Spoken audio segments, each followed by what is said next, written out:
So this story was obviously inspired by the Raymond Carver story, what we talk about when we talk about love. And I literally was just like, what would our version of that be? What would the millennial version of this story be? And that's what I ran with. The funny thing was, this is the story that really taught me that when you are an amateur writer, when you're just sending things to literary journals trying to get it published, people do not trust your writing. And so after I got the second comment about I don't know if you've read this Raymond Carver story, but this story feels very similar, I was like, okay, I need to change the title. Originally, I just titled it Wine and Bourbon, which is it's not a great title. And so I looked at some pieces that had been published in the New Yorker, and I realized there was this tradition of calling stories when we talk about love and then adding some kind of adjective in there. And so that's how I came to that title. So here it is. What we talk about when we talk about parental love. Steve paused the movie when Megan announced she still slept in the same bed as her father. He knew they wouldn't be finishing the movie that night. The plan was to eat pizza, drink wine, and watch some action flick that didn't require too much thinking. Steve even made everyone agree on the movie beforehand, so they didn't spend the entire evening debating their choices. Instead, wine was opened before the pizza was ordered, and his wife Brandy started pouring shots of bourbon before they could decide on toppings. With wine and liquor and no food, the conversation took over, and Steve ordered pizza without consulting anyone. Steve warned Brandy if they didn't decide everything beforehand, they would end up wasting the entire evening. Brandy said that was the fun part. Steve and Brandy already knew this weird, disturbing fact about Megan and her father. She claimed they only shared a bed when no other option was available, but when Conrad stayed with Brandy and Megan, there were plenty of other options.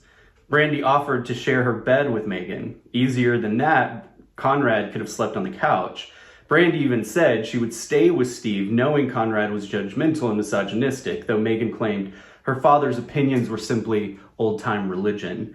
Conrad was not hateful, just conservative. He often asked Brandy if she had slept with the guys Megan was interested in, even though Brandy and Steve had been dating for 2 years. But you and Steve aren't married, Conrad would say as justification, suggesting that Brandy was, at best, a swinger, but more likely, the whore of Babylon. The directness ended when Megan came back into the room. With his daughter around, Conrad's comments became more generalized about society and usually involved complaints about America's crumbling values. Steve and Brandy were somewhat immune to Megan's relationship with her father. They were still weirded out when Megan discussed how close she was with Conrad, how she was comfortable walking around her parents' house in her underwear when getting ready for church, or how she took her father clothes shopping so he could approve her purchases, even bras and panties. They knew to ignore her in these moments. Brad, however, had never heard this piece of personal information. He was Megan's most recent boyfriend, who was much quieter and reserved than the rest. Steve found most of her boyfriends obnoxious, but decided he preferred loud and boisterous over dull and despondent. At Megan's declaration, however, Brad made himself known. He stood up from his chair in the corner and walked towards Megan. The living room was small, so his 3 steps were melodramatic. Brandy dug her nails into Steve's thigh to keep both of them from laughing.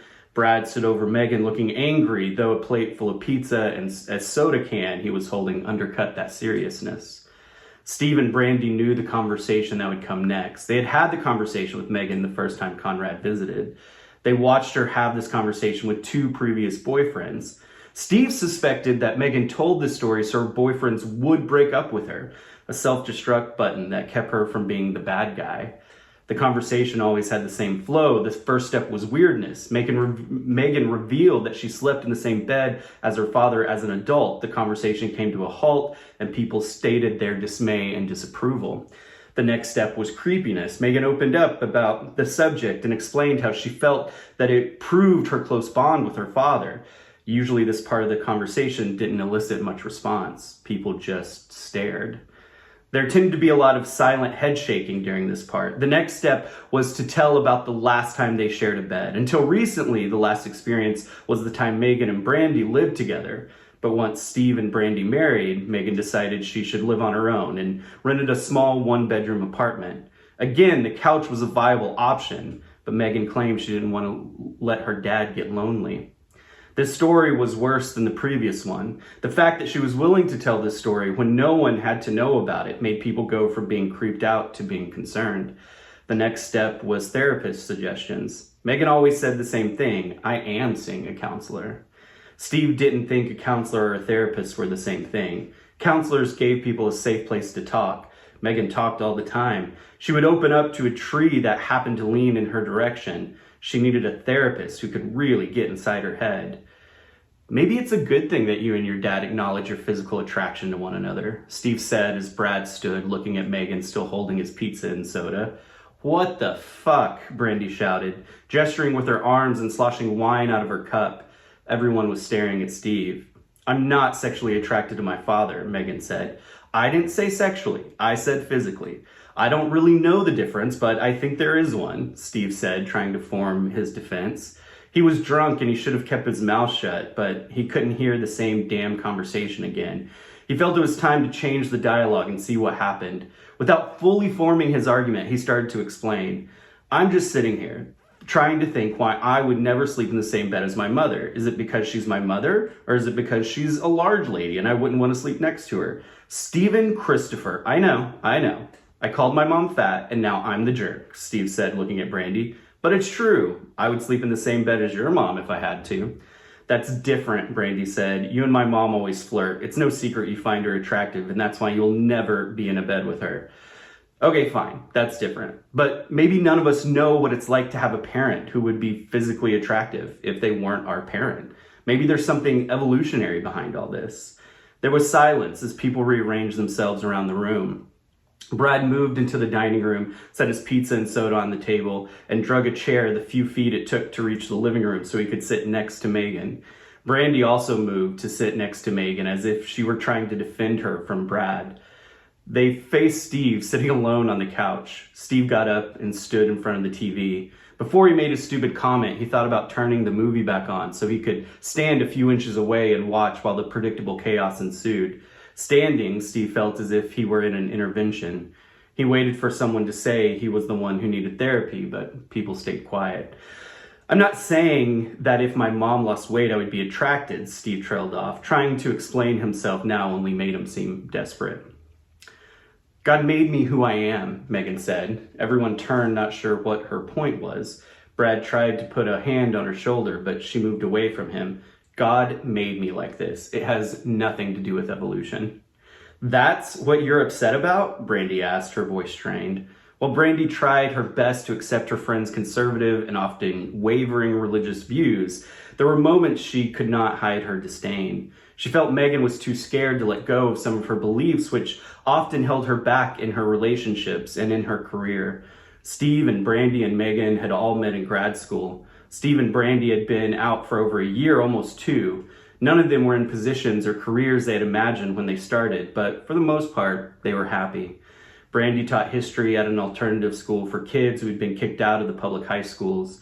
She was cursed out on a daily basis, spent most of her time telling kids to sit down. Steve worked in a museum, which was at least in their field, though he was only a part-time receptionist / security guard who answered phones on the weekends and walked the halls twice an hour.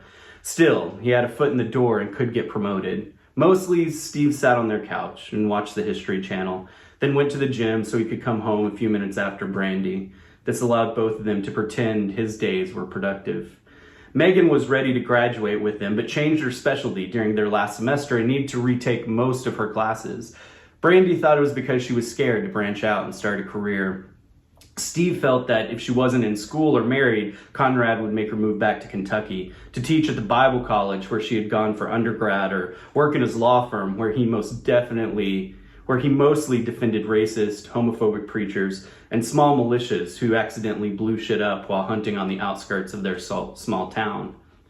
But God could have made us to evolve, right? Brett said as a way to compromise, a telling sign they were early in their relationship.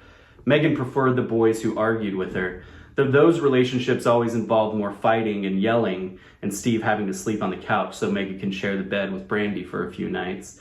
That's not how it works, Megan said. God made us how we are, and there is no need to evolve.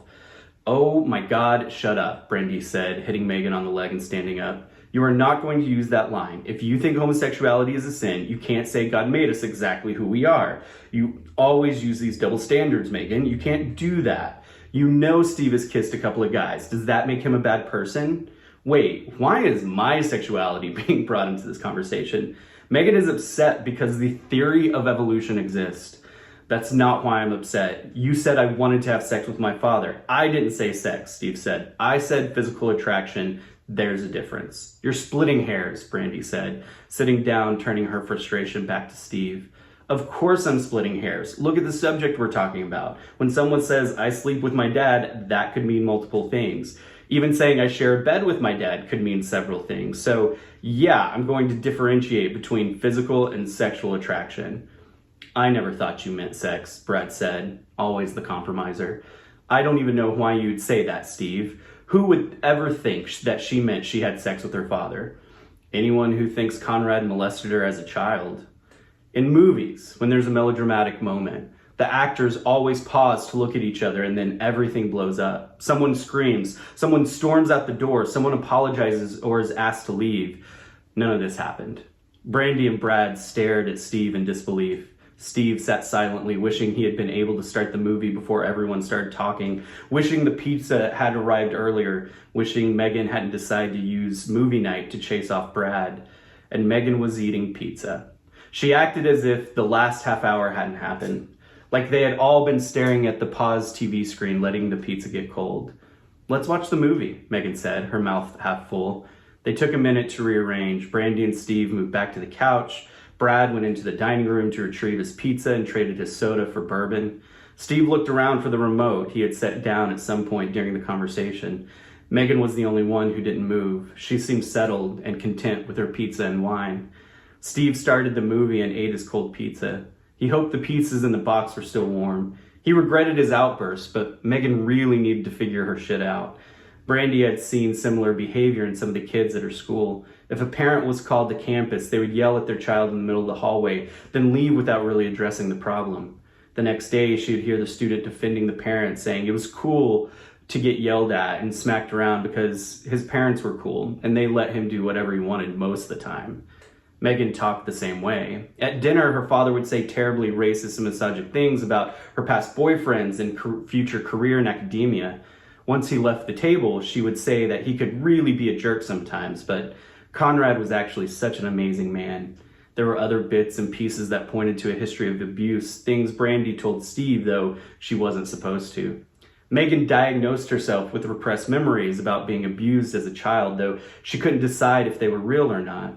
She would freak out if she felt the guy was trying to pin her down on the couch or against the wall as they made out. Little actions that said something big was lurking under the surface. Steve got up for another piece of pizza and offered to refill people's wine and bourbon. Everyone refused and he sat down with a slightly warm slice and tried to focus on the movie.